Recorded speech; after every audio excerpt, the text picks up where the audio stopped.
Aku hanya ingin melihat suamiku di ICU.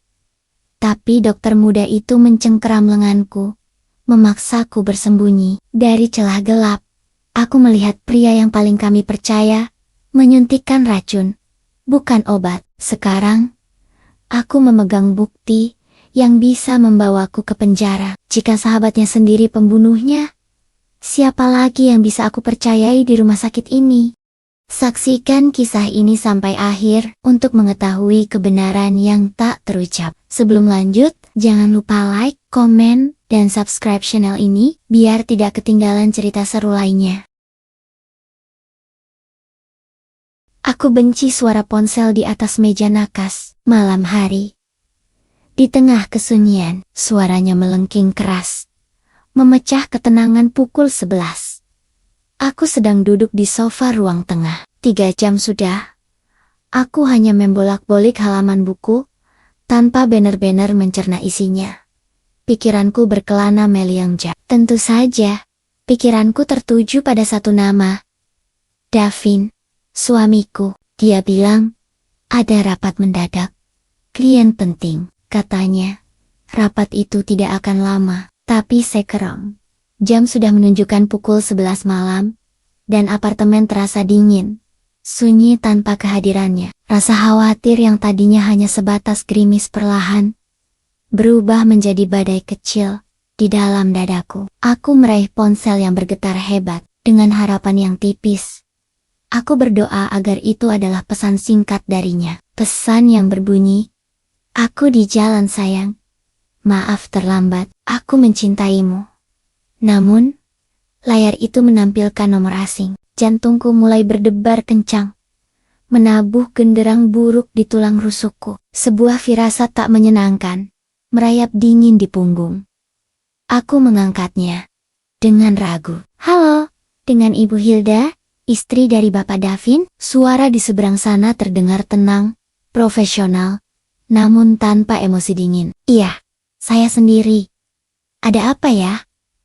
Tanyaku.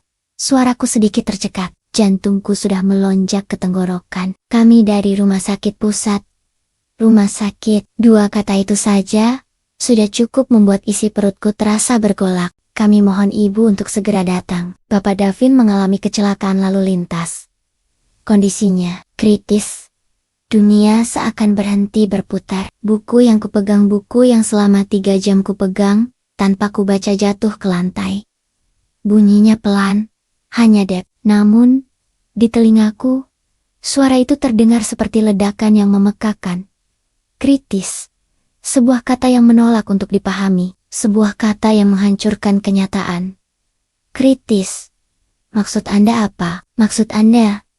Suaraku bergetar tak terkontrol. Pasien saat ini berada di unit perawatan intensif. ICU? Sebaiknya ibu segera ke sini. Kritis, kecelakaan, ICU. Sambungan terputus, ponsel masih menempel di telinga. Aku membeku, kata-kata itu berputar-putar dalam kepalaku. Menolak untuk bersatu, menjadi satu makna utuh yang bisa kuterima. Ini pasti mimpi buruk, aku pasti sedang tertidur di sofa. Aku menggigit bibir bawahku keras, mencium rasa asin darah dan nyeri tajam. Tidak. Ini nyata, panik mengambil alih. Aku melompat dari sofa, kunci mobil, dompet, jilbab. Aku harus bergerak. Aku berlari ke kamar, menyambar jilbab instan di gantungan. Memakainya dengan tangan gemetar. Jarum pentulnya terasa tumpul, menusuk jariku sendiri. Tapi aku tidak peduli. Rasa sakit fisik itu tidak berarti apa-apa dibandingkan rasa sakit di hatiku. Aku menyambar tas tangan dan kunci mobil, lalu berlari keluar apartemen, tanpa sempat mengganti daster yang kukenakan. Malam itu dingin, udara menusuk kulitku. Aku berlari ke basement, menuju mobil kami. Tanganku bergetar hebat, saat mencoba memasukkan kunci ke lubang pintu. Gagal. Aku mencoba lagi, gagal lagi. Air mata frustrasi mendesak keluar, membasahi wajahku. "Tenang Hilda, tenang," bisikku pada diri sendiri. Aku menarik napas dalam-dalam, menghembuskannya perlahan, dan akhirnya berhasil membuka pintu. Aku mengemudi seperti orang gila. Jalanan yang biasanya ramai, kini mulai lengang. Lampu-lampu kota di luar jendela berkelebat buram, kabur oleh air mata yang terus mengalir. Aku terus berdoa dalam hati, memohon kepada Tuhan untuk menyelamatkan Davin. Ya Tuhan, selamatkan Davin. Jangan ambil dia, aku belum siap. Kami punya banyak rencana, kami baru saja akan memulai. Radio mobil mati, yang terdengar hanya deru mesin dan isak tangisku sendiri. Pikiranku kembali ke pagi hari. Davin tersenyum saat mengikat dasinya. Dia sangat bersemangat. Dia bilang, Burhan sahabat sekaligus rekan bisnisnya baru saja mendapatkan proyek besar. Nanti malam kita rayakan, katanya sambil mencium keningku sebelum pergi. Bagaimana bisa rencana perayaan berubah menjadi tragedi secepat ini? Rumah sakit pusat menjulang di depanku. Gedung putih raksasa itu terasa mengancam. Aku memarkir mobil sembarangan di lobi darurat, mengabaikan teriakan petugas keamanan. Aku berlari masuk. Lobi itu terang benderang. Bau antiseptik dan karbol menusuk hidungku, membuatku mual. ICU. Di mana ICU? Tanyaku pada perawat di meja resepsionis. Suaraku nyaris berteriak. Perawat itu menatapku dengan kasihan. Lantai 5 Bu. Lewat lift di sebelah sana. Tapi jam besuk. Sudah. Aku tidak mendengarkan sisa kalimatnya. Aku sudah berlari menuju lift. Jantungku serasa mau cop. Setiap detik terasa seperti 1 jam. Pintu lift terbuka. Di lantai 5. Koridor itu sepi. Sangat sepi. Hanya ada suara dengungan pelan dari mesin-mesin yang tidak kukenali. Aku melihatnya. Pintu kaca besar dengan tulisan ICU di atasnya. Ruang tunggu di depannya kosong. Aku berjalan mendekat. Kakiku terasa berat seperti timah. Melalui kaca, aku bisa melihat deretan tempat tidur dan mesin-mesin dengan layar berkedip. Dan di salah satu pintu kamar, aku melihat nama itu. Davin Putra. Duniaku runtuh. Itu benar, suamiku ada di dalam sana, berjuang untuk hidupnya. Aku harus masuk. Aku harus melihatnya. Aku harus memegang tangannya dan mengatakan bahwa aku ada di sini. Aku mendorong tubuhku maju. Tanganku terulur hendak mendorong pintu kaca berat itu. Tiba-tiba, sebuah tangan yang kuat mencengkeram lenganku. Cengkeramannya erat dan mendadak. Aku terkesiap kaget dan berbalik. Seorang pria muda berdiri di depanku. Tangan kuatnya mencengkeram lenganku, menghentikan langkahku tepat di depan pintu kaca ICU. Aku terkesiap kaget, lalu berbalik. Pria itu mengenakan jas dokter berwarna putih. Wajahnya tidak kukenali. Ia tampak sangat muda. Mungkin masih residen. Namun, matanya menatapku tajam, penuh dengan sesuatu yang tidak bisa kupahami. Itu bukan hanya kepanikan, melainkan sesuatu yang mendesak, sesuatu yang mengandung bahaya. Ibu Hilda, tanyanya. Suaranya pelan, nyaris berbisik, tetapi terdengar sangat tegas. Aku mengangguk kaku. Aku terlalu terkejut untuk berbicara. Napasku tercekat di tenggorokan. Dokter muda itu melirik cepat ke koridor di belakang kami, memastikan tidak ada siapa-siapa. Gerakannya cekatan, seperti seseorang yang sedang memburu waktu. Kemudian, ia menatapku lagi. Cengkeramannya di lenganku semakin erat, seolah ia takut aku akan melarikan diri, atau nekat menerobos masuk. Jangan masuk, bisiknya. Suaranya sangat pelan, hampir tak terdengar. Namun penekanannya membuat seluruh tubuhku merinding. Aku mengerutkan kening. Kebingungan mengalahkan rasa panikku sesaat. Apa? Tapi suamiku di dalam. Saya harus melihatnya. Aku mencoba menarik lenganku, tapi cengkeramannya terlalu kuat untuk dilawan. Dia menahan seluruh tubuhku hanya dengan satu tangan. Tidak, desisnya. Matanya kini terlihat liar, dipenuhi ketakutan yang nyata. Apapun yang terjadi, jangan tunjukkan dirimu. Jangan biarkan siapapun tahu ibu ada di sini malam ini. Aku semakin panik. Siapa Anda? Lepaskan saya. Apa ini? Apa yang terjadi? Nama saya Dr. Aris. Saya salah satu residen di sini, katanya cepat. Masih berbisik. Tidak ada waktu untuk menjelaskan. Ibu lihat pintu di seberang itu. Ruang utilitas, sembunyi di sana. Sekarang, aku menoleh ke arah yang ia tunjuk. Sebuah pintu kayu coklat kusam. Pintu ruangan kecil, untuk menyimpan alat-alat kebersihan. Gudang alat pel. Anda gila, saya tidak akan bersembunyi. Suami saya. Aku mencoba menembus pertahanannya. Kalau ibu ingin suami ibu selamat, ibu akan lakukan apa yang saya katakan. Potongnya tajam. Nada suaranya membuatku terdiam. Ada kesungguhan yang menakutkan dalam suaranya. Ada keyakinan bahwa jika aku melangkah masuk ke ICU, sesuatu yang jauh lebih buruk akan terjadi. Mereka akan segera datang masuk ke sana. Jangan bersuara. Apapun yang ibu lihat atau dengar, jangan keluar. Mereka siapa? Tanyaku. Putus asa. Sembunyi. Dia tidak menjawab pertanyaanku. Ia malah mendorongku. Pelan namun pasti. Menuju pintu ruang utilitas yang kusam itu. Dan percayalah padaku. Entah apa yang merasukiku. Mungkin karena tatapan matanya yang penuh putus asa. Mungkin karena nada suaranya yang begitu yakin. Atau mungkin instingku sendiri mengatakan, ada sesuatu yang amat sangat salah di rumah sakit ini. Di lantai yang hening ini, aku tidak melawan lagi. Jantungku berdebar begitu kencang, hingga terasa sakit di dada. Dokter Aris membuka pintu ruang utilitas itu sedikit. Bau apek dan bahan kimia pembersih langsung menerpa wajahku. Ruangan itu gelap gulita. Masuk, perintahnya. Kali ini, dengan nada memohon. Aku melangkah mundur ke dalam kegelapan. Rasanya seperti masuk ke dalam peti mati kecil. Dokter Aris menahan pintu agar tidak tertutup rapat. Menyisakan celah yang sangat tipis mungkin, hanya selebar 1 sentimeter. Cukup untukku mengintip koridor. Jika aku menempelkan mataku ke celah itu, jangan bergerak. Bisiknya sekali lagi. Lalu, ia melepaskan pintu. Pintu itu menutup dengan bunyi klik pelan. Meninggalkanku dalam kegelapan total. Aku terdiam di balik pintu, menahan napas. Jantungku berdetak kencang di telingaku, bunyinya memekakan.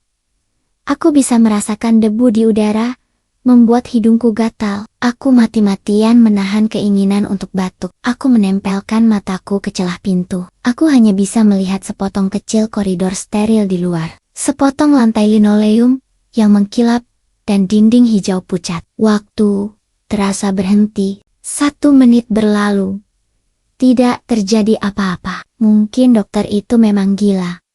Aku seharusnya keluar. Aku seharusnya ada di sisi Davin. 2 menit.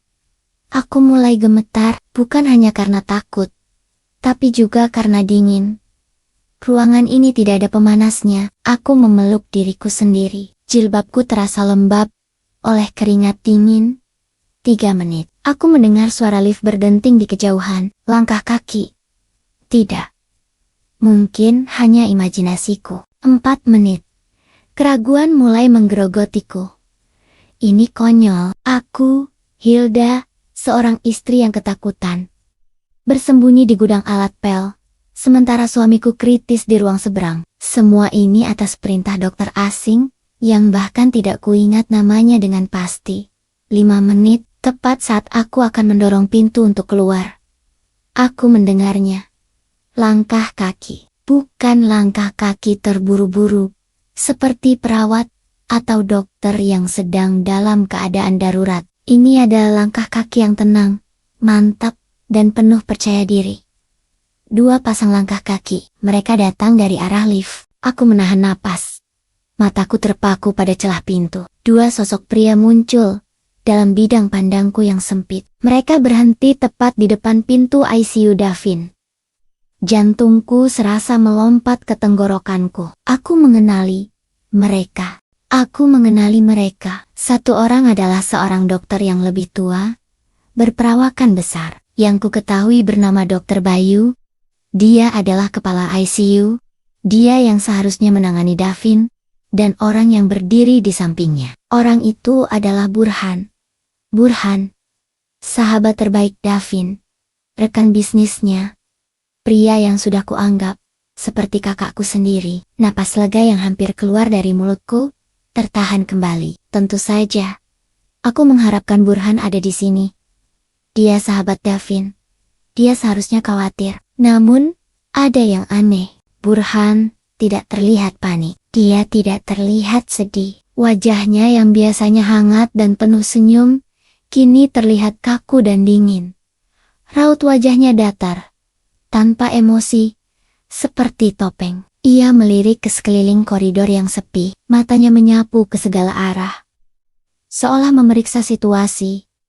Memastikan tidak ada mata yang mengawasi. Hampir saja matanya bertemu dengan celah sempit tempatku mengintip. Aku memundurkan kepalaku sedikit. Menariknya dari celah pintu. Aku takut dia bisa merasakan kehadiranku. Merasakan debaran jantungku yang kini berdetak gila-gilaan. Mengapa? Mengapa Burhan terlihat begitu dingin? Dokter Bayu menggesek kartu aksesnya. Pintu ICU terbuka dengan desisan pelan. Mereka berdua melangkah masuk. Pintu tertutup, lorong kembali sepi. Aku berdiri dalam kegelapan. Gemetar hebat. Mengapa Burhan di sini bersama kepala ICU?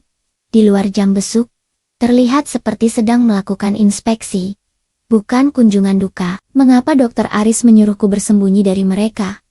Apa yang sedang terjadi? Aku harus tahu. Rasa ingin tahu yang dingin, bercampur dengan kemarahan yang membakar, mengalahkan rasa takutku. Aku mendorong pintu sedikit lebih lebar, sangat perlahan, hati-hati, agar tidak menimbulkan suara sekecil apapun. Celahnya kini cukup lebar untuk melihat pintu kamar Davin.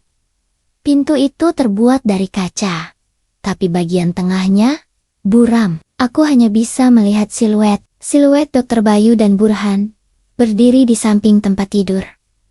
Lalu, aku melihat sesuatu yang membuat darahku serasa membeku, menghentikan aliran hangat kehidupan di nadiku, sesuatu yang membuat seluruh tubuhku kaku, karena horor yang tak terlukiskan. Aku melihat Dokter Bayu mengangkat sebuah jarum suntik. Cairannya tidak bening, warnanya keruh. Dia tidak menyuntikannya ke lengan Davin, ke jalur yang seharusnya menjadi tempat obat darurat. Tidak. Dia menyuntikannya langsung ke kantong infus yang tergantung di atas tempat tidur. Racun itu kini bercampur dengan cairan penyelamat yang seharusnya masuk ke tubuh suamiku. Burhan hanya berdiri di sana, mengawasi, tidak mencegah. Kemudian, Burhan mengeluarkan sesuatu dari saku jasnya. Sebuah koper kecil. Mungkin lebih mirip dompet tebal atau amplop besar. Dia menyerahkannya kepada Dokter Bayu. Dokter Bayu mengambilnya, mengangguk sekilas, lalu menyelipkan benda itu ke saku jas dokternya. Aku menutup mulutku dengan kedua tangan, menahan jeritan yang mengancam akan meledak dari dadaku. Aku syok. Lututku lemas.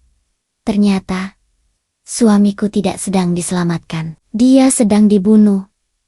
Dan orang yang membayarnya adalah sahabatnya sendiri. Aku bersandar di dinding ruang utilitas yang dingin. Kakiku lemas. Tidak sanggup lagi menopang tubuhku. Aku melorot ke lantai di antara ember-ember dan kain pel kotor. Apa yang baru saja kulihat? Tidak. Itu tidak mungkin. Burhan, sahabat suamiku, pria yang menjadi pendamping Davin di pernikahan kami, pria yang sering makan malam di rumah kami, tertawa bersama kami, merayakan keberhasilan kami. Tidak. Pasti ada penjelasan lain. Mungkin itu obat. Obat yang memang harus diberikan. Dan koper itu, mungkin itu bayaran untuk perawatan khusus. Ya, pasti begitu. Kepalaku mati-matian mencoba mencari alasan yang masuk akal. Menolak menerima kengerian yang baru saja disaksikan mataku. Tapi bisikan Dokter Aris kembali terngiang. Sembunyi. Dan percayalah padaku. Jika itu prosedur medis biasa, mengapa aku harus bersembunyi? Jika itu obat yang menyelamatkan nyawa, mengapa Dokter Aris begitu ketakutan? Dan mengapa Burhan yang memberikan bayaran itu pada kepala ICU? Bukan bagian administrasi? Dan mengapa Burhan terlihat begitu dingin? Begitu licik? Aku mendengar pintu kamar ICU Davin terbuka lagi. Suara desisan pelan itu kini terdengar seperti lolongan iblis. Aku kembali mengintip. Dokter Bayu dan Burhan melangkah keluar. Pastikan dosisnya bekerja sesuai rencana, kata Burhan. Suaranya pelan, tapi di koridor yang sepi ini, Suaranya terdengar jelas. Aku tidak mau ada kesalahan. Tenang saja Pak Burhan, balas Dokter Bayu. Suaranya datar dan profesional. Dalam 12 jam, kondisinya akan menurun drastis. Gagal jantung karena komplikasi trauma. Bersih, tidak akan ada yang curiga. Bagus. Ingat perjanjian kita. Setelah ini selesai, sisa pembayaran akan langsung ditransfer. Kata Burhan. Saya mengerti. Mereka berjalan santai menuju lift. Burhan bahkan sempat merapikan dasinya. Mereka tidak terlihat seperti dua orang yang baru saja mengunjungi sahabat yang sekarat. Mereka terlihat seperti dua rekan bisnis yang baru saja menyelesaikan sebuah transaksi. Suamiku adalah sebuah transaksi. Saat itulah penyangkalanku hancur. Syok itu berubah menjadi sesuatu yang lain. Sesuatu yang dingin dan tajam. Kemarahan. Kemarahan yang begitu pekat hingga membuatku mual. Darahku tidak lagi membeku. Darahku mendidih. Pintu lift berdenting dan menutup. Mereka pergi. Lorong kembali sepi. Sunyi senyap seolah tidak ada pengkhianatan keji yang baru saja terjadi. Beberapa detik kemudian, pintu ruang utilitas terbuka. Cahaya dari koridor menusuk mataku yang sudah terbiasa dengan kegelapan. Dokter Aris berdiri di sana. Wajahnya pucat pasi. Ia melihatku di lantai. Gemetar. Tapi aku tahu, aku tidak lagi gemetar karena takut. Anda dengar? Tanyanya pelan. Aku tidak menjawab. Aku hanya menatapnya dengan mata kering. Air mataku sudah habis. Terkuras oleh kengerian dan kemarahan. Dia mengulurkan tangan dan membantuku berdiri. Kakiku masih goyah. Tetapi tekadku sudah kokoh. Dokter Aris menarikku keluar dari ruangan berbau apak itu. Membawaku ke sudut koridor yang agak tersembunyi. Jauh dari pos perawat. Hilda, panggilnya lembut. Dia akan membunuh suamiku, kataku. Suaraku sendiri terdengar asing, serak, dan penuh kebencian. Burhan, sahabatnya sendiri. Dokter Aris mengangguk. Matanya dipenuhi rasa bersalah. Saya sudah curiga sejak Davin masuk. Kenapa? Aku menuntut. Suaraku mengeras. Kenapa Anda curiga? Dokter Aris menarik napas panjang. Dia terlihat lelah. Jauh lebih tua dari penampilannya yang muda. Ini bukan pertama kalinya, katanya pelan. Saya baru bekerja di sini 6 bulan. Tapi saya sudah melihat polanya. Dokter Bayu, dia kepala ICU. Dia dihormati, tapi ada yang salah dengannya. Dia berhenti sejenak, seolah menimbang setiap kata-katanya. Beberapa bulan lalu, ada pasien wanita tua, sangat kaya, masuk karena patah tulang pinggul. Operasinya sukses. Tiba-tiba, kondisinya memburuk di ICU. Komplikasi jantung. Dokter Bayu yang menanganinya. Pasien itu meninggal. Itu bisa saja terjadi kan? Aku masih mencoba mencerna, mencari celah keraguan. Bisa, lanjut Dokter Aris. Tapi ahli warisnya terlihat terlalu lega. Dan, katanya, bulan lalu terjadi lagi. Seorang pengusaha stroke ringan, seharusnya bisa pulih. Tapi ia dipindahkan ke ICU, karena tekanan darah tidak stabil. Dokter Bayu mengambil alih kasusnya. 3 hari kemudian, ia meninggal karena stroke masif. Bersih. Mataku membelalak. Anda pikir Dokter Bayu? Saya pikir Dokter Bayu menyediakan jasa. Potongnya, jasa untuk membuat kematian terlihat wajar. Untuk ahli waris yang tidak sabar. Untuk rekan bisnis yang licik. Tapi Davin? Bagaimana dengan Davin? Aku tidak bisa menerima suamiku masuk dalam pola kotor itu. Itu yang membuat saya yakin. Kata Dokter Aris getir. Saya melihat laporan medis awal suamimu. Saat dia tiba di UGD. Lukanya memang parah. Tapi tidak mengancam jiwa. Beberapa tulang rusuk patah, gegar otak ringan, pendarahan dalam minor yang sudah ditangani. Seharusnya dia stabil, seharusnya dia sudah mulai sadar. Dia menatap lurus ke mataku, tapi Dokter Bayu langsung memindahkannya ke ICU. Dia mengambil alih kasusnya. Dia bilang kondisinya labil. Dia membatasi jam besuk. Dia bilang pasien butuh istirahat total. Sejak itu, Kondisi suamimu tidak membaik, itu tidak masuk akal secara medis. Kecelakaan itu, bisikku. Sebuah pikiran mengerikan mulai terbentuk. Saya yakin kecelakaan itu diatur, kata Dokter Aris, membenarkan ketakutanku. Itu hanya cara untuk membawa Davin ke sini, ke wilayah kekuasaan Dokter Bayu. Di sini, dia bisa mengontrol segalanya. Obat yang masuk data dimonitor. Di sini, dia bisa membunuh suamimu secara perlahan dan menyebutnya komplikasi medis. Cairan keruh di jarum suntik, gagal jantung, dalam 12 jam. Ya, kata Dokter Aris. Apapun yang dia suntikan ke kantong infus itu adalah racun. Racun yang dirancang untuk bekerja lambat. Untuk meniru gejala gagal jantung. Saat suamimu meninggal besok pagi, tidak akan ada yang curiga, hanya istri yang berduka, dan sahabat yang setia mengurus pemakaman. Aku mengepalkan tanganku erat, kuku-kuku, jariku menusuk telapak tanganku. Rasa sakit fisik itu tidak sebanding dengan rasa sakit di hatiku. Davin, suamiku yang baik hati, suamiku yang terlalu percaya pada orang. Dia sedang berbaring di sana, tak berdaya, sementara sahabat yang dia anggap saudara sedang merencanakan kematiannya. Kita tidak bisa membiarkan ini, kataku. Tekadku mengeras. Dokter Aris menatapku. Saya senang Anda berkata begitu. Tapi apa yang bisa kita lakukan? Dia kepala ICU. Burhan orang kaya. Siapa yang akan percaya pada kita? Pada istri yang histeris dan dokter residen baru? Mereka membuat kesalahan malam ini, kata Dokter Aris. Matanya berkilat tegas.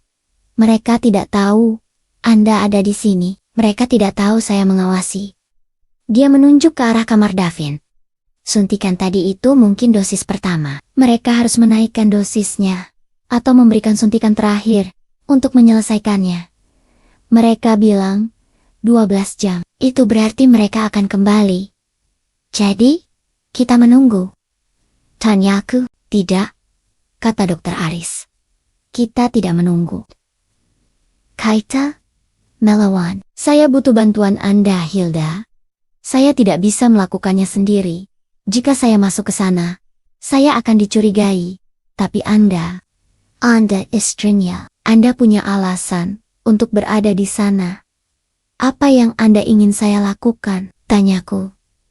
Rasa takut itu masih ada, tetapi kemarahan dan tekadku jauh lebih besar, jauh lebih kuat. Dokter Aris menarik sesuatu dari sakunya, sebuah jarum suntik baru yang masih terbungkus steril, dan sebuah alat perekam digital yang sangat kecil, tidak lebih besar dari ibu jariku. Kita tidak punya banyak waktu, katanya. Kita butuh bukti. Dokter Aris menunjukkan dua benda kecil di telapak tangannya, sebuah jarum suntik steril, dan alat perekam digital yang ringkas. Benda-benda itu terasa sangat berat. Padahal ukurannya tak seberapa. Benda-benda inilah yang menjadi kesempatan kami, satu-satunya. Ini adalah kesempatan kita, kata Dokter Aris. Wajahnya serius. Ia tidak lagi terlihat seperti dokter muda yang ketakutan, melainkan seorang pejuang yang siap menghadapi bahaya. Kita butuh dua hal, jelasnya. Pertama, kita harus tahu apa yang mereka suntikan ke dalam infus suamimu. Kedua, kita butuh bukti bahwa mereka melakukannya dengan sengaja. Dia menyerahkan alat perekam kecil itu kepadaku. Ini perekam suara. Diaktifkan oleh suara. Saya ingin Anda menyelinap masuk ke kamar suamimu dan menempelkan ini di suatu tempat yang tersembunyi, di bawah rangka tempat tidur, di belakang panel mesin, di mana saja yang tidak akan terlihat. Menyelinap masuk ke kamar tempat suamiku diracuni. Jantungku berdebar kencang. Kapan? Tanyaku. Sekarang?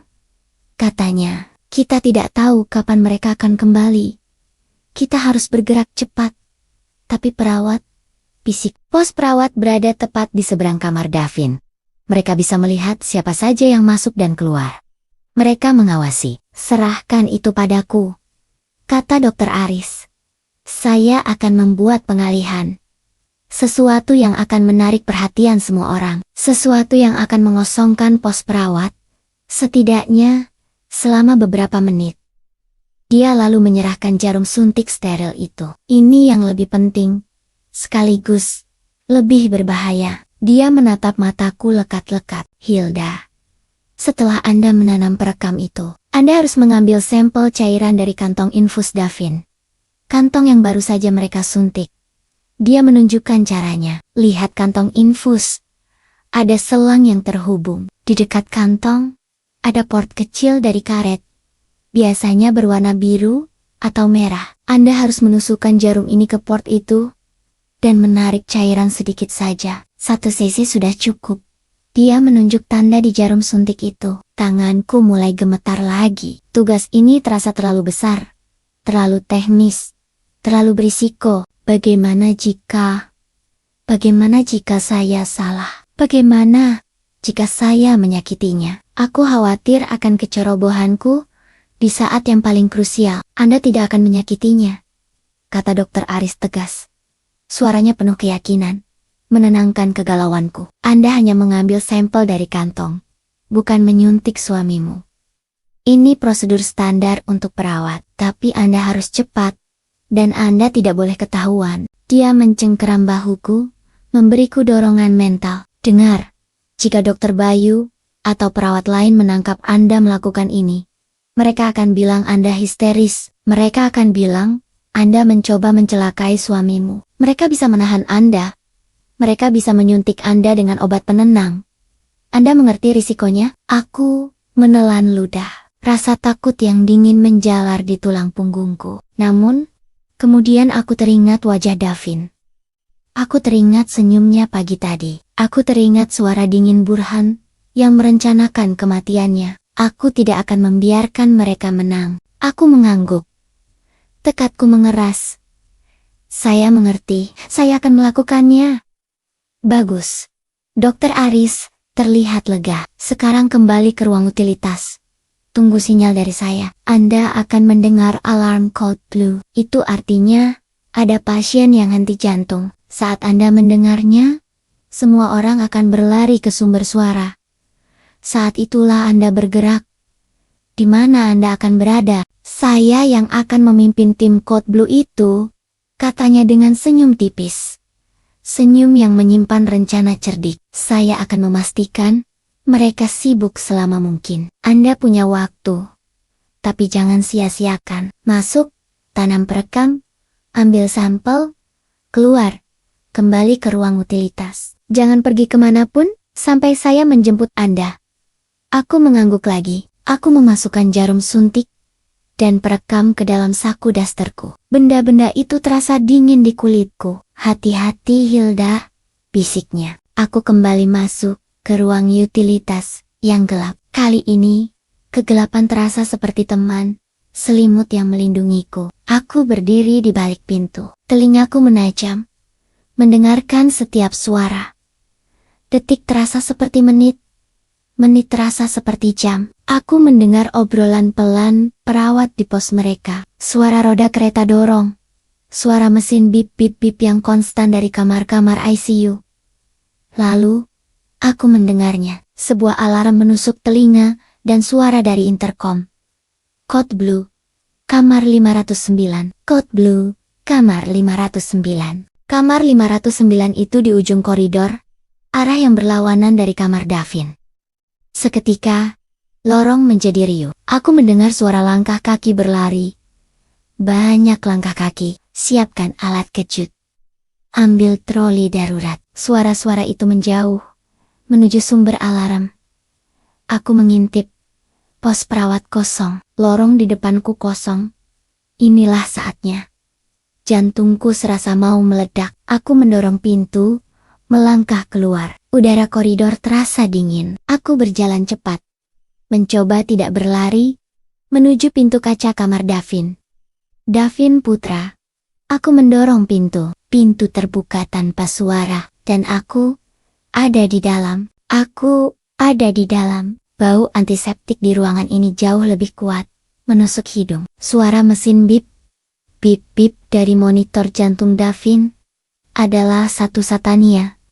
Suara di ruangan itu, suara yang kini terasa mencekam. Alih-alih menenangkan, aku melihatnya. Suamiku terbaring di tempat tidur, pucat, tak bergerak, wajahnya tenang, seolah sedang tidur nyenyak. Tapi ada perban melingkar di kepalanya, dan selang pernapasan tipis di hidungnya. Dia terlihat sangat rapuh, seperti kaca tipis yang siap pecah kapan saja. Air mata mengancam akan keluar lagi. Tidak, jangan sekarang Hilda, fokus. Aku memaksa diriku untuk bergerak. Tugas pertama, alat rekam. Aku berlutut di lantai yang dingin, meraba-raba di bawah tempat tidur.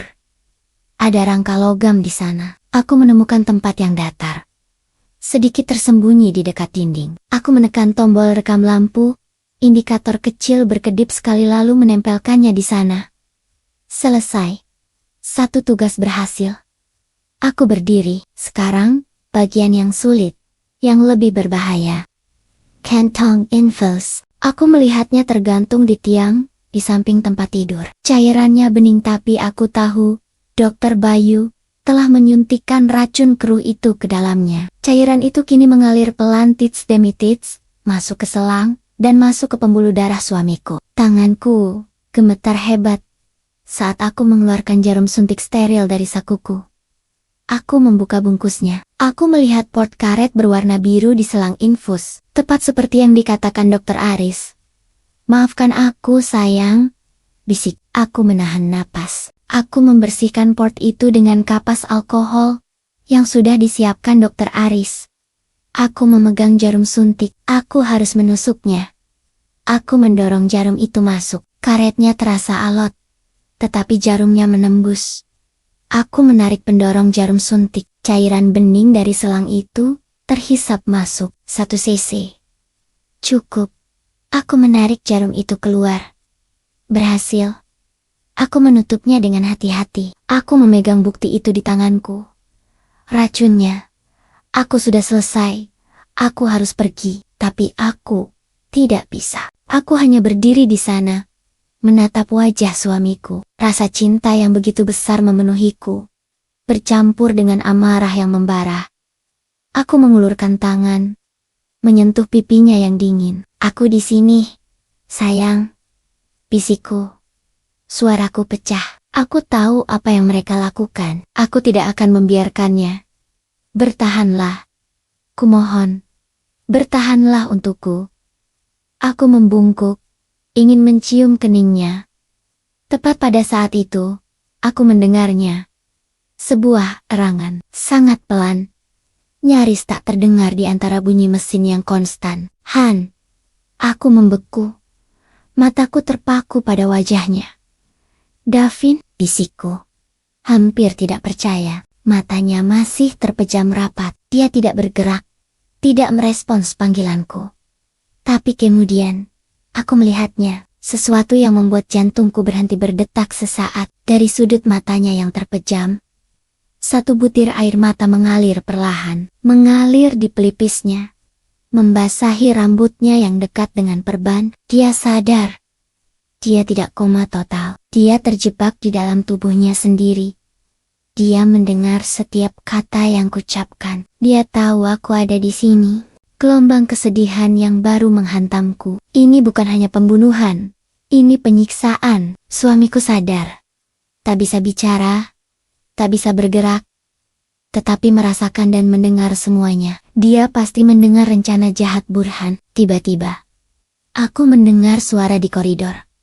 Alarm palsu. Mesinnya error lagi. Suara langkah kaki.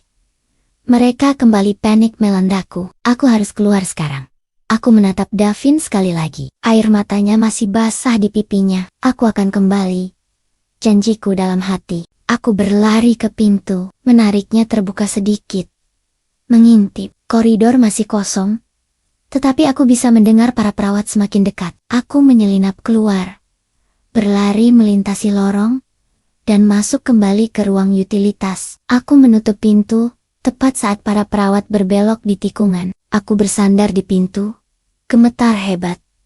Tetapi kali ini, bukan hanya karena takut. Di tanganku, aku menggenggam jarum suntik berisi bukti. Dan di hatiku, aku membawa gambaran air mata suamiku. Dia sadar, dan dia sedang berjuang. Sekarang, aku juga akan berjuang dengan seluruh kekuatan yang kumiliki. Aku bersandar di pintu ruang utilitas, jarum suntik di tanganku terasa dingin dan berat. Bukti, aku memilikinya. Tapi, aku terjebak. Di luar sana, aku mendengar para perawat kembali ke pos mereka. Obrolan mereka terdengar pelan, mengeluhkan alarm palsu yang mengganggu istirahat mereka. Jantungku masih berdebar kencang, sisa-sisa adrenalin dari misiku yang nekat. Namun, kini kenyataan mulai merayap masuk. Aku ada di dalam gudang gelap, berbau apek dan pembersih lantai. Sementara pembunuh suamiku, didukung oleh jaringan korup, berkeliaran bebas di rumah sakit ini. Dan Davin, ya Tuhan, Davin, dia sadar. Air mata itu mengubah segalanya. Ini bukan lagi hanya tentang pembunuhan berencana yang licik. Ini adalah penyiksaan. Suamiku terbaring di sana, lumpuh, tak bisa bergerak, tak bisa berbicara. Tetapi dia sadar. Dia tahu apa yang terjadi. Dia mungkin mendengar percakapan Burhan dan Dokter Bayu. Dia mungkin merasakan racun itu bekerja di tubuhnya. Dan dia mendengar suaraku. Dia tahu aku ada di sana. Gelombang kemarahan baru, yang jauh lebih kelam dan lebih kuat, menggantikan rasa takutku. Aku tidak akan membiarkan mereka menyiksanya. Aku tidak akan membiarkan mereka menang. Aku mengepalkan jarum suntik itu begitu erat, hingga plastik pembungkusnya berderit. Aku harus keluar dari sini. Aku harus memberikan ini pada Dokter Aris. Aku menempelkan telingaku ke pintu kayu. Suara-suara di luar terdengar normal. Dengungan mesin, langkah kaki sesekali, obrolan pelan. Bagaimana aku bisa keluar tanpa terlihat? Jika perawat melihatku keluar dari ruang utilitas ini pada jam segini, mereka pasti akan curiga. Statusku sebagai istri yang histeris dapat dengan mudah diubah menjadi tersangka yang mencoba mencelakai suami. Aku menunggu. Waktu serasa merayap, sangat lambat. Setiap menit terasa seperti 1 jam. Aku mencoba mengatur napasku, menenangkan jantungku. Aku memikirkan Davin, memikirkan air matanya. Itu menjadi bahan bakarku. 20 menit berlalu. Aku mulai cemas. Apakah Dokter Aris melupakanku? Atau, apakah misinya di kamar 509 lebih rumit dari yang ia duga? Tiba-tiba, aku mendengar langkah kaki yang kukenali, langkah kaki yang tenang dan terukur, mendekat ke arah pos perawat. Dokter Aris. Aku mengintip lewat celah. Dia berjalan menyusuri koridor, memegang sebuah rekam medis. Dia berhenti di pos perawat. Aku bisa mendengar suaranya yang tenang. Saya akan memeriksa Tuan Davin di kamar 507 sebentar, katanya kepada perawat jaga. Pastikan tanda-tanda vitalnya stabil. Setelah alarm tadi. Baik dok, jawab perawat itu, terdengar sibuk dengan pekerjaannya. Dokter Aris berjalan menuju kamar Davin. Dia tidak melihat ke arahku. Dia bersikap normal, seperti seorang dokter yang bertugas. Dia masuk ke kamar Davin. Aku menunggu. Jantungku berdebar lagi. Apa yang dia lakukan di sana? Mengapa dia kembali ke kamar itu? Apakah dia mengambil perekamnya? Beberapa menit kemudian, dia keluar. Dia menutup pintu kamar Davin dengan pelan. Kemudian, dia berjalan kembali ke pos perawat. Dia meletakkan rekam medis itu. Semuanya stabil, katanya. Lalu, dia melakukan sesuatu yang cerdik. Dia mengambil cangkir dari meja perawat, berjalan ke dispenser air di dekat ruanganku, dan seolah-olah tidak sengaja dia menumpahkan air itu di lantai, tepat di depan pintu ruang utilitas tempatku bersembunyi. Oh, astaga, katanya cukup keras untuk didengar perawat. Maaf sus, saya ceroboh, lantainya jadi becek. Tidak apa-apa dok, kata perawat itu. Biar saya panggil petugas kebersihan. Tidak perlu, kata Dokter Aris. Saya lihat ada alat pel di ruang utilitas ini, biar saya ambilkan. Itu sinyalnya. Jantungku melompat. Dokter Aris berjalan ke pintu ruanganku. Dia membelakangi pos perawat. Tubuhnya yang tinggi menghalangi pandangan mereka ke pintu. Dia mengetuk pelan. Petugas kebersihan, katanya dengan suara dibuat-buat. Dia membuka pintu sedikit. Aku sudah siap. Saat pintu terbuka selebar beberapa sentimeter, aku mendorong jarum suntik yang terbungkus itu ke tangannya. Tangannya cepat, dia mengambilnya dan langsung memasukkannya ke saku jas dokternya. Dalam satu gerakan mulus, ini sampelnya. Bisikku cepat, nyaris tak bersuara. Dan Dokter Aris, aku tidak bisa menahan diri. Aku harus memberitahunya. Dia sadar. Davin sadar. Dia mendengarku. Dia menangis. Aku melihat bahu Dokter Aris menegang. Bahkan dari belakang, aku bisa merasakan keterkejutannya. Dia terdiam sesaat. Ya Tuhan, bisiknya kembali. Suaranya tercekat. Ini mengubah segalanya. Mereka menyiksanya. Dia berdeham, lalu berbicara dengan suara normal. Ini dia alat pelnya. Dia berpura-pura mengambil sesuatu dari dalam. Padahal dia hanya membuka pintu sedikit lebih lebar untuk berbicara denganku. Dengar, bisiknya lagi. Sangat cepat. Ini buktinya. Aku harus segera menguji ini. Aku punya teman di laboratorium swasta. Aku harus segera menguji ini. Dokter Aris berbisik cepat, sambil tangannya pura-pura merapikan kain pel di balik pintu. Tubuhnya masih menjadi benteng yang sempurna, menutupi celah pintu dari pandangan perawat di pos jaga. Aku punya teman di laboratorium swasta. Kita butuh analisis cepat untuk mengidentifikasi racunnya. Kapan Anda bisa pergi? Tanyaku. Rasa panikku kembali. Kali ini bercampur dengan urgensi yang nyata. Setiap menit berharga. Setiap tetes cairan itu kini mengancam nyawa Davin yang sedang berjuang dalam kesadarannya yang terkunci. Begitu aku selesai dengan tugas jaga malam ini, jawabnya. Suaranya dipenuhi ketegasan. Sekitar pukul 6 pagi, aku akan langsung membawanya ke laboratorium. Lalu bagaimana denganku? Aku menatap kegelapan di dalam gudang itu. Aku tidak bisa tinggal di sini selamanya. Dokter Aris berpikir sejenak. Anda tidak bisa keluar lewat sini. Mereka akan melihat Anda. Dan sekarang, mereka tahu, Davin masih sadar. Meskipun hanya sedikit, mereka mungkin akan kembali lebih cepat untuk memastikan dosisnya bekerja sempurna. Kita harus mengamankan posisi Anda. Lalu, pergi ke kamar mandi di ujung koridor. Ada kamar mandi khusus staf yang jarang digunakan. Kunci diri Anda di sana. Aku akan mengirim pesan singkat ke ponsel Anda. Begitu aku mendapatkan hasilnya, jangan gunakan ponsel untuk menelepon atau berkirim pesan dengan siapapun sebelum itu. Mereka mungkin melacaknya. Aku mengangguk cepat. Rencana ini terasa nekat, tetapi ini adalah satu-satunya pilihan. Kami tidak punya waktu untuk menghubungi polisi, yang mungkin malah bersekutu dengan Dokter Bayu, atau menuduhku mengganggu prosedur medis. Kami butuh bukti ilmiah yang tak terbantahkan. Perekam suara, sudah Anda tanam? Tanyanya, memastikan. Sudah. Di bawah rangka tempat tidur. Jawabku. Bagus. Itu asuransi kita jika mereka kembali dan membahas rencana mereka. Kita punya rekaman, tapi yang terpenting adalah sampel ini. Dia menepuk saku jas dokternya. Tempat jarum suntik itu tersimpan. Dengar, Hilda. Dokter Aris kembali berbisik. Nadanya berubah menjadi sangat serius.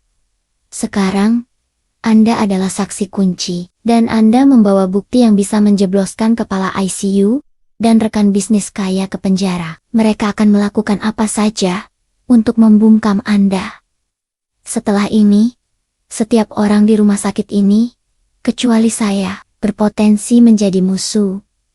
Berhati-hatilah, kata-katanya menampar kesadaranku. Ketakutanku berlipat ganda. Bukan lagi hanya karena kehilangan Davin, tetapi karena ancaman fisik terhadap diriku sendiri. Aku sendirian, terjebak di sarang ular berbisa. Saya mengerti, kataku. Tekadku lebih kuat dari rasa takut. Aku harus melakukan ini demi Davin. Oke. Dalam 30 detik, aku akan keluar dari sini dengan alat pel dan membersihkan air yang kutumpahkan. Itu akan memberikan waktu bagimu untuk bergerak. Begitu aku selesai segera keluar menuju kamar mandi. Ingat, Jangan pernah masuk kembali ke kamar Davin, sampai aku memberikan sinyal 30 detik. Ulangku. Dia menutup pintu. Aku mendengar langkah kaki menjauh sejenak. Lalu bunyi gesekan kain pel di lantai koridor. Dokter Aris sedang membersihkan kekacauan buatan yang menjadi pintu keluar bagiku. Ketika suara gesekan itu berhenti, aku menunggu 3 hitungan.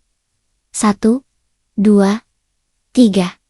Aku mendorong pintu. Aku melangkah keluar dari kegelapan, ke dalam cahaya koridor steril. Aku tidak melihat ke pos perawat. Aku berjalan cepat, mencoba meniru langkah kaki yang terburu-buru. Namun wajar.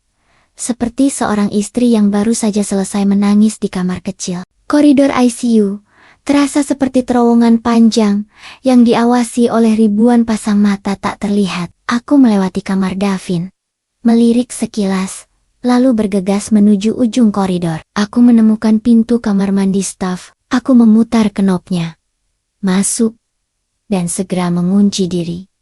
Klak. Suara kunci itu terasa seperti benteng pertahanan yang rapuh, tetapi memberiku sedikit ketenangan. Aku bersandar di dinding, sendirian. Di tanganku ada ponsel yang menunggu kabar dari Dokter Aris. Di kamar Davin, ada perekam yang menunggu Burhan dan Dokter Bayu kembali. Dan di tubuhku, ada daster lembab dan jantung yang berdetak tak karuan. Malam itu, malam yang seharusnya menjadi perayaan kecil, berubah menjadi pertempuran rahasia demi hidup suamiku. Dan sekarang, aku harus menunggu, berharap racun itu bekerja lebih lambat dari hasil uji laboratorium Dokter Aris. Aku duduk meringkuk di lantai kamar mandi staf yang dingin. Aroma karbol yang menusuk hidung bercampur dengan kelembapan, menciptakan suasana yang semakin mencekam. Aku menatap ponsel, menunggu. Seolah-olah tatapanku bisa mempercepat waktu hingga pukul 6 pagi. Waktu di mana Dokter Aris akan menyelesaikan jaga dan membawa sampel racun itu ke laboratorium swasta. Waktu terasa sangat lambat. Aku mencoba memejamkan mata, memaksakan pikiran untuk tenang, tetapi gambaran air mata Davin terus menghantuiku. Ia sadar. Suamiku tahu ia sedang dibunuh perlahan. Tak berdaya. Kesadaran itu adalah penyiksaan yang melampaui batas kemanusiaan. Tekadku untuk menyelamatkannya semakin membara. Aku melihat jam di ponsel. Pukul 4 dini hari, 2 jam lagi. Aku mencoba menganalisis situasi. Jika Burhan dan Dokter Bayu menjadwalkan kematian Davin dalam 12 jam, itu berarti mereka punya waktu hingga pagi menjelang siang untuk memastikannya. Mereka akan kembali. Pertanyaannya, kapan? Apakah mereka akan kembali saat pergantian shift? Saat kekacauan di rumah sakit sedang puncaknya? Atau mereka akan datang lebih cepat setelah menyadari Davin mungkin belum mati sepenuhnya? Tiba-tiba, aku mendengar suara, bukan langkah kaki biasa. Pintu kamar mandi berada cukup jauh dari pos perawat, tetapi suara itu jelas. Suara langkah kaki yang mantap dan percaya diri. 2 pasang, langkah yang sama dengan yang kudengar dari ruang utilitas tadi. Jantungku langsung berdebar kencang. Mereka kembali, terlalu cepat. Aku menempelkan telinga ke pintu kamar mandi. Pintu koridor ICU pasti baru saja terbuka. Aku mendengar bisikan pelan. Suara yang rendah dan sulit dikenali. Namun aku yakin, itu adalah suara Burhan. Kau yakin sudah bersih? Tanya Burhan. Suaranya terdengar sedikit lebih cemas dari sebelumnya. Tentu saja, Pak Burhan. Jawab Dokter Bayu. Suaranya tetap datar. Alarm tadi hanya error mesin di kamar 509. Tidak ada yang curiga. Bagus, tapi aku merasa tidak tenang. Davin terlalu kuat. Aku tidak mau dia bertahan lebih lama lagi. Proyek itu harus diamankan sebelum rapat Dewan Lusa. Kita harus pastikan dia pergi sebelum matahari terbit. Aku terkesiap, menahan napas. Mereka berencana menyelesaikannya dalam waktu dekat. Kurang dari 2 jam, saya sudah menyiapkan dosis final. Ujar Dokter Bayu. Akan langsung saya injeksikan ke jalur utama. Ini akan bekerja cepat. Memicu kegagalan sistem total dalam waktu 1 jam. Komplikasi parah, tak terduga, sempurna. Mereka berhenti tepat di depan kamar Davin.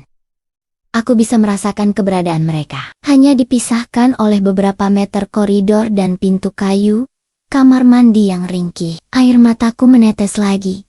Kali ini, bukan karena kesedihan, melainkan ketakutan luar biasa. Mereka akan menyuntikkan dosis final. Davin akan meninggal dalam 1 jam. Aku harus berteriak. Aku harus keluar. Namun, akal sehatku menampar keras. Jika aku keluar sekarang, aku akan ditangkap, dituduh gila, dan mereka akan menyuntikku dengan obat penenang, sama seperti yang Dokter Aris peringatkan. Bukti yang kusimpan ada di saku jas Dokter Aris. Jo, dari sini aku tidak punya apa-apa selain cerita histeris. Davin tetap akan mati, dan aku akan dipenjara. Aku menggigit buku jariku keras-keras, memaksakan diri untuk tetap diam. Aku mendengar gesekan kartu akses. Pintu kamar Davin terbuka. Mereka masuk, lalu keheningan yang mencekam, hanya diisi oleh suara bip bip bip monitor jantung Davin yang sayap-sayap terdengar. Aku tahu, saat ini Dokter Bayu sedang menyiapkan jarum suntik itu, racun final yang akan mengakhiri penderitaan dan juga hidup suamiku. Perekam suara. Pikirku kalut, perekam itu sekarang berada di bawah tempat tidur Davin.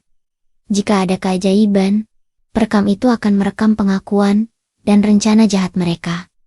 Aku berdoa, aku memohon kepada Davin. Bertahanlah sayang.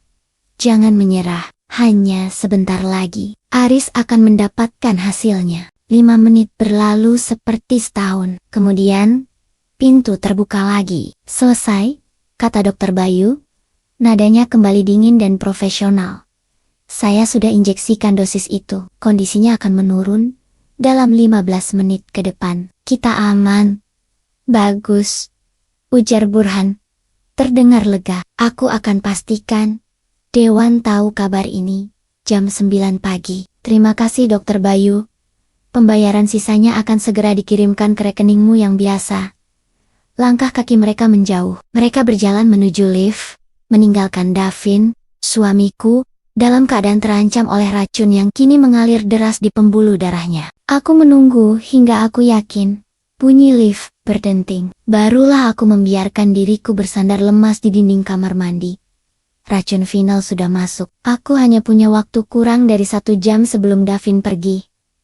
Racun final sudah masuk. Aku hanya punya waktu kurang dari 1 jam. Aku melihat jam di ponsel. Pukul 4:30 menit. Pukul 6 pagi adalah batas waktu. Terlalu jauh. Davin akan meninggal sebelum Dokter Aris selesai menguji sampel. Aku tidak bisa menunggu. Aku harus bertindak sekarang. Kembali ke kamar Davin, itu bunuh diri jika aku terlihat di sana. Bahkan sebagai istri yang berduka. Setelah kunjungan Dokter Bayu, aku akan dituduh memperburuk kondisi suami. Mereka akan menjadikanku kambing hitam yang sempurna. Aku mondar-mandir panik di dalam kamar mandi sempit itu, memikirkan setiap skenario. Bagaimana cara memperlambat racun itu? Aku bukan dokter. Aku tidak tahu apa-apa. Tiba-tiba, ponsel di tanganku bergetar. Sebuah notifikasi pesan singkat. Bukan pukul 6. Ini terlalu cepat. Aku membuka pesan itu dengan tangan gemetar. Pengirimnya, Dokter Aris. Hilda, kutinggalkan shift lebih cepat. Sampel sudah di lab temanku. Aku dapat info awal. Racun kalsium klorida dosis tinggi sangat cepat mematikan, menyebabkan gagal jantung mendadak. KTI-ku sudah jelas. Bertahanlah kalsium klorida. Aku tidak mengerti istilah medis, tetapi gagal jantung mendadak dan sangat cepat mematikan sudah cukup membuat lututku lemas. Pesan kedua masuk. Hanya beberapa detik kemudian. Cek monitor jantung. Jika detak jantung menurun drastis, kamu harus melakukannya. Masuk, ambil cairan yang tersisa. Sekarang, mengambil cairan yang tersisa. Itu adalah satu-satunya kesempatan. Racun itu mengalir melalui infus yang tergantung. Jika aku bisa menghentikan atau mengeluarkan cairan beracun itu sebelum habis masuk, ada peluang kecil, tetapi ada. Aku menarik napas dalam-dalam. Tidak ada waktu untuk rasa takut. Demi Davin. Demi air mata di pipinya. Aku membuka kunci pintu kamar mandi. Klak. Suara itu terasa seperti pistol yang dikokang. Aku mengintip. Koridor sepi. Para perawat masih sibuk di pos mereka. Aku harus bergerak secepat kilat. Aku berlari. Tanpa mencoba terlihat tenang. Aku tidak peduli lagi. Aku berlari menembus lorong. Menuju pintu kaca kamar Davin. Aku mendorong pintu. Pintu terbuka. Pip pip. Pip, suara monitor jantung Davin kini lebih cepat dan lebih keras. Seperti sirina peringatan. Aku masuk. Mataku langsung tertuju pada monitor jantung. Garis-garisnya mulai tak beraturan. Denyutnya menurun. Davin sedang sekarat. Aku tidak melihat wajahnya. Aku fokus pada tiang infus. Kantong plastik itu. Aku meraih tiang infus itu. Aku mencari port biru di selang. Aku menarik jarum suntik steril baru dari saku dasterku. Kali ini, aku harus menarik keluar. Tanganku gemetar hebat. Tetapi aku memaksakannya stabil. Aku menusuk port itu. Keretnya alot. Tiba-tiba, monitor jantung Davin mengeluarkan bunyi yang berbeda. Bunyi nyaring. Panjang. Betika tika tika tika. Garis di monitor menjadi lurus. Denyut 0. Henti jantung. Aku panik. Tetapi naluriku berteriak. Aku menarik pendorong jarum suntik. Karen Benningraken itu tersedot keluar. Memenuhi tabung jarum. 1 cc. 2 cc. Aku terus menariknya. Semakin banyak cairan beracun yang kukeluarkan. Semakin sedikit yang masuk ke tubuh Davin. Aku terus menarik. Hingga kantong infus di atasnya mulai terlihat mengempis. Tiba-tiba, pintu kamar terbuka keras. Nyonya Hilda, apa yang Anda lakukan? 2 perawat dan seorang dokter yang tidak kukenali, berdiri di pintu. Wajah mereka penuh keterkejutan dan tuduhan. Aku menarik jarum suntik itu keluar. Tubuhku gemetar hebat. Aku menggenggam bukti cairan yang baru kusedot itu. Henti jantung. Panggil, code blue, teriak dokter itu. Bergegas ke arah Davin. Salah satu perawat meraih lenganku. Cengkeramannya kuat. Anda ditahan. Anda mencoba mencelakai suami Anda. Aku melawan, mencengkeram erat jarum suntik itu. Tidak, dia diracun, teriakku. Suaraku serak, penuh air mata. Saat perawat itu mencoba merebut jarum suntik, aku melihat Dokter Bayu muncul di ambang pintu. Wajahnya dingin, tetapi matanya berkilat marah. Dia tahu, aku sudah tahu. Dia tahu aku memiliki bukti. Tangkap dia. Suntik dia dengan penenang, perintah Dokter Bayu. Dia menunjuk ke arahku. Aku mundur, beringsut menjauh dari kerumunan. Memegang jarum suntik itu seperti senjata. Tepat pada saat itu, ponsel Davin yang ada di nakas berdering keras. Nomor asing, Dr. Aris. Aku tahu, itu adalah sinyal. Sinyal bahwa hasil lab sudah pasti. Lepaskan saya. Aku menendang kaki perawat itu dan lari ke nakas, menyambar ponsel Davin. Aku mengangkat telepon itu, lalu menyalakannya. Aku mengarahkannya ke kerumunan di kamar itu. Aku mengaktifkan speaker sekeras-kerasnya. Suara Dr. Aris terdengar, sangat keras dan jelas. Dokter Bayu? Saya Dr. Aris. Saya sudah menghubungi polisi dan tim forensik independen. Cairan yang kamu suntikan adalah kalsium klorida. Racun mematikan. Kamu ditahan atas percobaan pembunuhan Tuan Davin Putra. Seketika, ruangan itu hening. Dokter Bayu membeku di ambang pintu. Perawat yang tadinya mencengkeramku melepaskan tangannya. Bip alarm jantung Davin masih lurus, tak berdetak. Tetapi kata-kata Dokter Aris telah mengubah segalanya.